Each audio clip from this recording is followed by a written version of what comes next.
Hello good morning. तर तुमचं सगळ्यांचं पुन्हा एकदा स्वागत आहे आपल्या मराठी यूट्यूब चॅनेलमध्ये.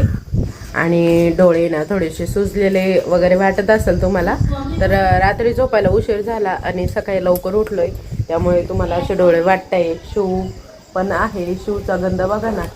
आणि इकडे ना छान असे सगळे रेडी झाले आणि आता आम्ही चाललोय मस्त दर्शनाला. तर देवरात्रभर गावातच असतो, तर सकाळी उठून दर्शनाला चाललोय आणि मी मम्मीच्या घरीच थांबलेली होती. तर चला, मामीन त्यांच्यासोबत मी निघालेली होती दर्शनाला. तर आत्ता निघालेलो होतो आम्ही मंदिराकडे. तर इकडे ना सगळे वारकरी निघालेले होते आता पायी सकाळी सकाळी आंघोळे वगैरे करून त्यांचं आवरून आणि निघालेले होते. तर डोक्यावर ओझे वगैरे त्यांचं काही काही सामान असतं ते सगळं त्या बॅगमध्ये बांधून आता ते चाललेले होते. आणि गाव थोडंसं खाली झालेलं होतं. आणि मंदिराकडे आल्यानंतर आहे ना इकडे भरपूर गर्दी होती दर्शनासाठी. भरपूर मोठी लाईन लागलेली होती. शिवने अंशुने दोघांनीही छान असा गंध लावून घेतला.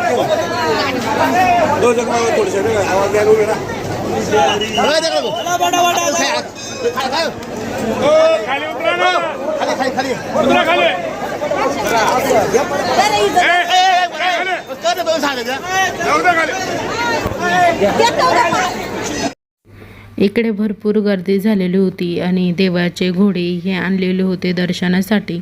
तर इकडे बघू शकता सकाळी सकाळी ना सगळ्या गावकऱ्यांची वारकऱ्यांची सोबतच गर्दी झालेली होती.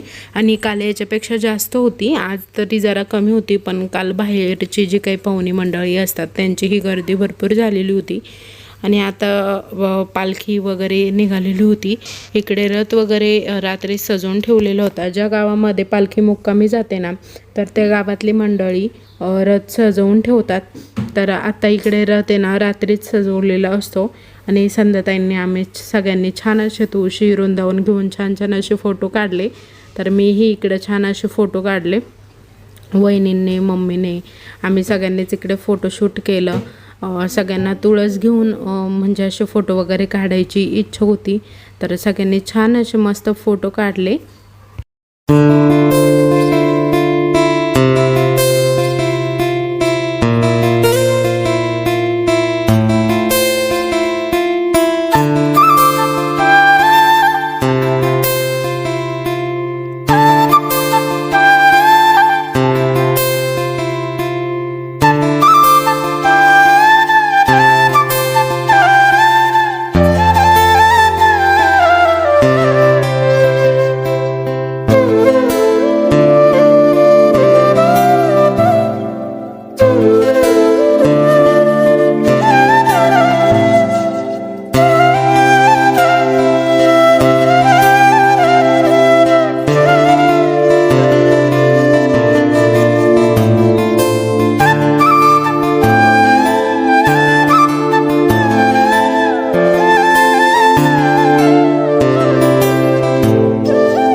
आई ही संध्याताईंच्या इथे रात्री मुक्कामी थांबलेल्या होत्या. आई आणि आत्या दोघीही थांबलेल्या होत्या. तर त्या वारीसोबत पायी येत होत्या. तर मी मुलांना घेऊन येणार, पप्पा मला सोडून देत होते गाडीवर. तर रस्त्याने भरपूर गर्दी होती. सगळे वारकरी तुम्हाला दिसत आहे पायी चालले मस्त.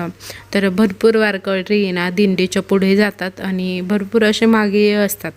तर काही तर म्हणजे ज्या दिवशी आदल्या दिवशी गावात दिंडी असते ना, त्या दिवशी दुसऱ्या गावात मुक्कामी असतात. आणि नंतर घरी आल्यानंतर आमच्या इथे पण दिंडीचं आगमन होतं. तर आम्ही पण इकडे आलेलो होतो, मिस्टर मी आणि रोहित भाऊन ते इकडे उभे होते. पूजा तर सगळे लोक काही ना काही वाटत असतात दिंडीमध्ये. कोणी केळं, कोणी वेपर्स वगैरे असं काही ना काही वाटत होते सगळेजण. आणि दिंडीचं आगमन आत्ता झालेलं होतं.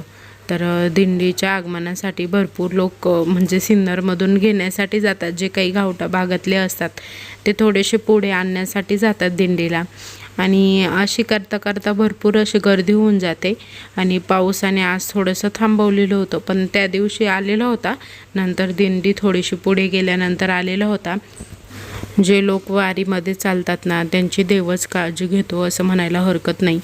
कारण की म्हणजे प्रत्येक वारकरी हा खूप भावनेने या दिंडी पाययात्रा सोहळ्यामध्ये सहभागी होतो आणि कधी कोणाचं काही दुखत नाही किंवा काहीच नाही. घरी असल्यावर तरी आपण आजारी पडतो, पण अशा वेळेस तर अजिबातच नाही. तर इकडे छान अशी आता पालखी आपली निघालेली होती.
तुम्ही बघितलंच असेल तर किती वारकऱ्यांची गर्दी आहे ते.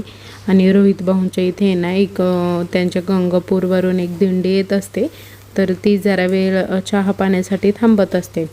तर ते सगळी मंडळी इकडे आलेली होती आणि त्यांना इकडे सगळे चहा पाणी दिला. त्यानंतर छान असे टॉवेल टोपी टाकून त्यांचाही इथे सत्कार वगैरे केला. आणि त्यानंतर लाडूही आज आलेलं होतं घरी, तर लाडूलाही जरा वेळ आणलेलं होतं खेळण्यासाठी. आणि इकडे अंशूही छान अशा त्याच्याशी गप्पा मारत होत्या आणि मी त्याला खाऊ घालत होते. तर खाऊ घालताना मी त्याचं थोडंसं शूट घेतलं होतं आणि हे शूट अंशूने घेतले. मस्त खेळत होता तो खुर्चीवर बसून. त्यानंतर संध्याकाळी म्हणजे 4 ते 5च्या दरम्यान बाहेर पावसाचं वातावरण होतं, तर छान अशी मस्त कांदा भजी केलेली होती. तर अशा वातावरणामध्ये ना कडक कडक मस्त कुरकुरीत कांदा भजी खायला छान लागते. कांदा भजी खूप छान मस्त अशी कडक कडक झालेली होती आणि खायलाही एकदम टेस्टी लागते. तर मी इकडे टोमॅटो सॉस वगैरे घेतलेला होता.